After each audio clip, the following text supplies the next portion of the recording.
Hello friends, welcome to the Mirchi சமையல். இன்னைக்கு நம்மளுடைய சமையல்ல என்ன பார்க்க போறோம் அப்படின்னு பார்த்தீங்கன்னா, ஒரு அருமையான அட்டகாசமான ஒரு டிஷ் தாங்க பார்க்க போறோம்.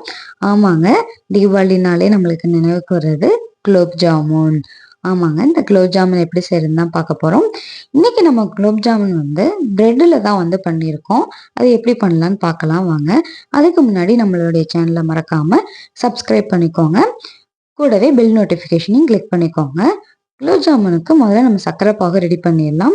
அதுக்கு 1 கப் அளவு சர்க்கரையும் 1 கப் அளவு தண்ணியும் சேர்த்துக்கோங்க.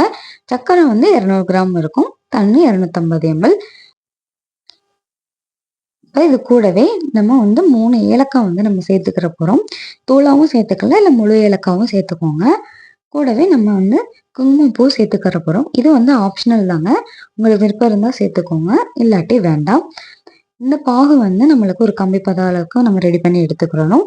பாருங்க, சர்க்கரை பாகு ரெடி ஆயிடுச்சு. இப்போ ஜாமுன் செய்யறதுக்கு நம்ம 10 துண்டு பிரெட்டுகளை எடுத்திருக்கோம். இப்போ பிரெட்டுகளில் நம்ம ஓரமெல்லாம் கட் பண்ணி எடுக்கிறோம். இது நல்ல பெரிய சைஸ் மில்க் பிரெட்டாக எடுத்துக்கோங்க.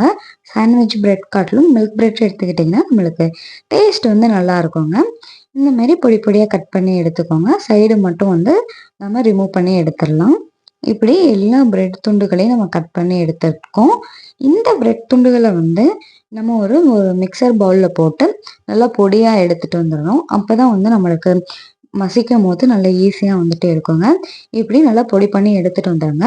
இந்த பொடி பண்ணதை நம்ம ஒரு பவுலில் நம்ம ட்ரான்ஸ்ஃபர் பண்ணிடலாம், மாற்றிக்கலாம்.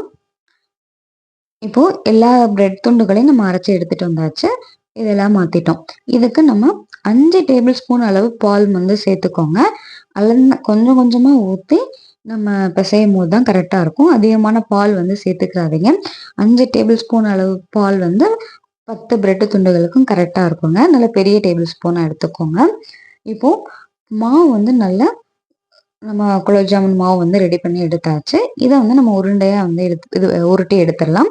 அதுக்கு முன்னாடி நம்ம கையில் நெய்யோ எண்ணெயோ நீங்கள் தடவிட்டு உருட்டினீங்கன்னா நல்லாயிருக்கும். நெய் தடவிட்டு உருட்டும் போது அந்த குலோப் ஜாமுன் வெளியிலலாம் நம்மளுக்கு நெய்யோட லேயர் இருக்கும். இப்படி எல்லா மாவையும் நம்ம உருண்டை தட்டி எடுத்தாச்சுங்க. இப்போ ஒரு மிதமான சூடில் நம்ம ரெடி பண்ணி வச்சிருக்கிற உருண்டை எல்லாத்தையும் போட்டு பொரிச்சு எடுத்துக்கிற போகிறோம். மீடியமான ஃப்ளேம் வச்சு பண்ணுங்க. இப்போதான் கொஞ்சம் உள்ளேயும் நம்மளுக்கு வேகும். பிரெட்டுனால நம்மளுக்கு ரொம்ப வேக விடணும், ரொம்ப நேரம் வேக விடணும்ட்டுலாம் இல்லைங்க. ஆல்ரெடி பிரெட் பேக்கிங் ஆகி தான் வந்திருக்கும். ஸோ இது நல்ல பொன்னிறம் ஆறளவுக்கு நம்ம வேக வச்சு எடுத்துக்கிற போகிறோம். இதை நல்லா ஆற வச்சதுக்கப்புறம் சர்க்கரை பாகில் போடுங்க. இப்போ பார்த்தீங்கன்னா பிரெட்டு நல்ல வெடிப்புகளாக வந்திருக்கு. நம்ம சர்க்கரை பாகில் போட்டால் வெடிப்பு வருமோ அப்படின்ற பயமே வேண்டாங்க. சர்க்கரை பாகில் போட்டாலும் இந்த பிரெட்டில் செய்கிறனால வெடிப்புகள் நம்மளுக்கு வராதுங்க. நல்லா சாஃப்டாகவும் டேஸ்டாகவும் இருக்கும்.